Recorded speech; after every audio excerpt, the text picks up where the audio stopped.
जहां हम लोग आज नेताजी को याद कर रहे हैं, वहीं दूसरी दुखद खबर भी मिली है कि देश के बड़े कारोबारी उद्योगपति रतन टाटा जी भी हमारे बीच नहीं रहे हैं।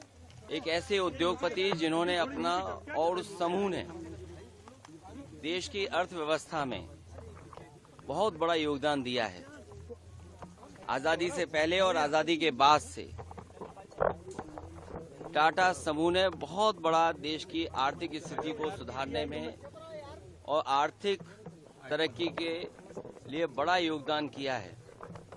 वहीं रतन टाटा जी से व्यक्तिगत रूप से भी हमारे कई बार मुलाकात हुई है। उनकी सोच और उनका विजन यही रहा है कि कारोबार करते समय असूलों के साथ कोई समझौता नहीं। उसूलों से कारोबार करने के लिए और अपने लाभ का समाज के कल्याण के लिए जिस तरीके से उन्होंने लाभ का पैसा लगाया है और लोगों का, आम लोगों का कल्याण कैसे हो, उस दिशा में एक उदाहरण पेश किया। ऐसे उद्योगपति को भी हम लोग याद करते हैं, रतन टाटा जी को। वहीं नेताजी इसी धरती से लड़ करके, इसी धरती से संघर्ष करके, नेताजी इसी धरती पर चोट खा करके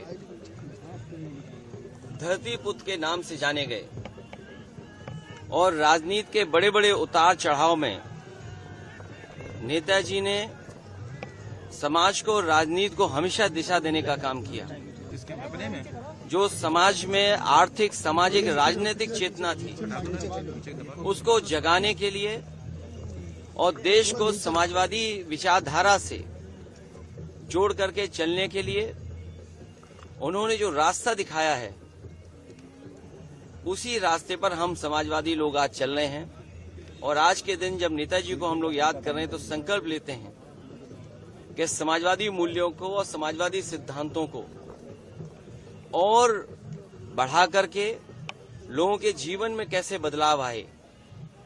नेताजी ने पूरा जीवन अपना संघर्ष इसी में निकाल दिया कि नेताजी के साथ साथ उनके लोगों का भी जीवन बदले, समाज में नई दिशा में गैर बराबरी के खिलाफ, और जिन्हें कभी सम्मान समाज में नहीं मिला था उनको सम्मान दिलाने के लिए नेताजी ने पूरा जीवन लगा दिया।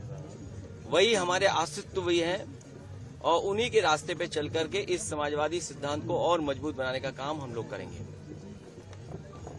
जी, जिस तरह से विधानसभा उपचुनाव है, 10 सीटों पर समाजवादी पार्टी ने 5 प्रत्याशी, आज कांग्रेस का गठबंधन कहां देख रहे हैं? आज समय नहीं है उस पर चर्चा करने का, लेकिन इंडिया गठबंधन समाजवादी पार्टी और कांग्रेस का गठबंधन रहेगा।